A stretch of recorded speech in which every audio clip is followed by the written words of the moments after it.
Hey guys, welcome to the Nilagni Reiki channel. This video is titled, Why are you trying to be like everybody else? Why are you trying to be like everybody else? If you're trying to be like everybody else, here's some rope. You might as well go hang yourself. If you want to know why I said that, then stay tuned. But first, if you're new to my channel and you're watching this on YouTube, then please hit that subscribe button and the bell notification button to receive all of my latest content. And if you're watching this on Facebook or Instagram, then please hit the like and the follow button to do the same. I'm a former full-time monk and I am also a Reiki master / teacher. Welcome to my channel.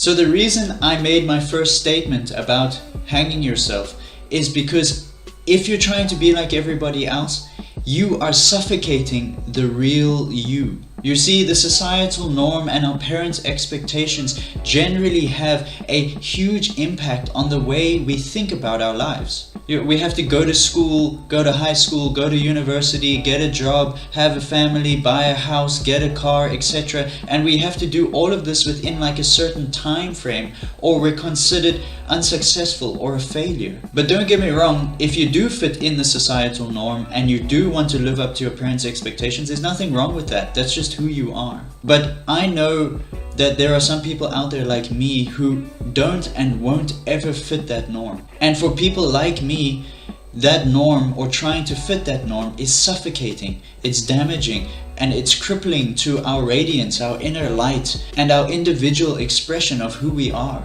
And now believe me, I've tried to fit the norm, I've tried to fit expectations, and I just ended up failing. I went to university and I dropped out halfway through because while I was there studying and gaining all this knowledge external to myself, I realized that I really didn't know anything about who I was as a person. You know, what made me tick, what made me, my nature, and all these things. Because growing up, I never really learned much about myself.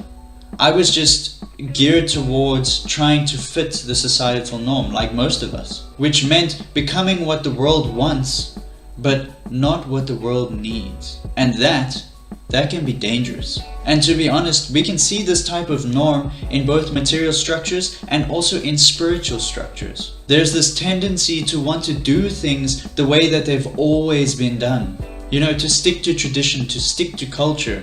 And that's great. It is really great. There's a lot of validity in that. You know, it's okay to want or to have a job. It's okay to want or to have a family, or to want or to have a house, or to want or to have a routine. It's pretty normal. And in actual fact, these things can be quite grounding. You know, I've seen it in my own personal life. However, if we're gonna go at life and we're gonna try and be like someone else, at some point we're going to burn out. At some point we're going to become depressed. At some point we're probably going to fall sick, because we're taking something that's completely natural and harmonious and we're twisting it into something that it's not. What do you think is going to happen?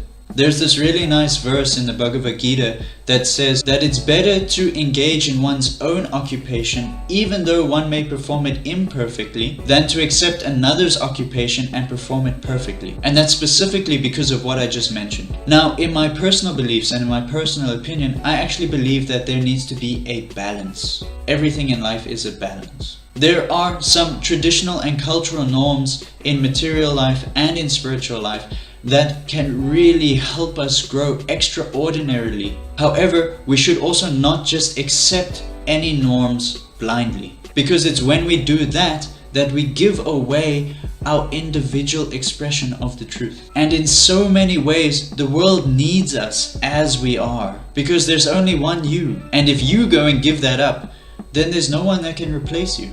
So now you may be wondering, okay, so now how can I get to know myself better so I can live in this world more harmoniously? And from my personal experience, some of the things that I've done that have helped me are things like, you know, I've put myself out there. I've tried new things. At one point I was traveling my home country for about 2 years. And at another point I was living in and out of temples in South Africa and around South Africa for about 4 years. And when someone brings me some information, whether it be material or spiritual, I go and I do my own research. I don't just accept what they're saying blindly. I go and I research it by myself.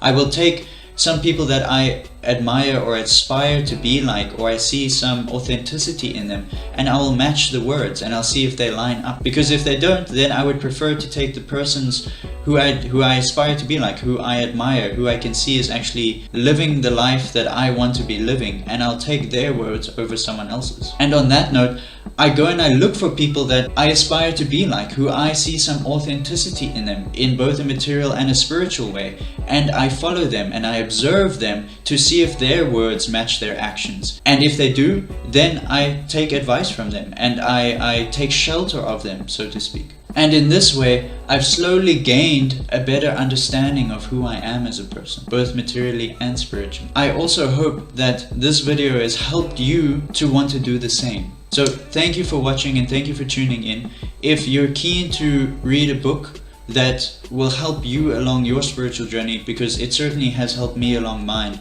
then I put it down in the description below, as well as a few other links to some of my friends and acquaintances who you might like to check out. But yeah, thank you for tuning in, and I hope to see you next time. Stay tuned for more.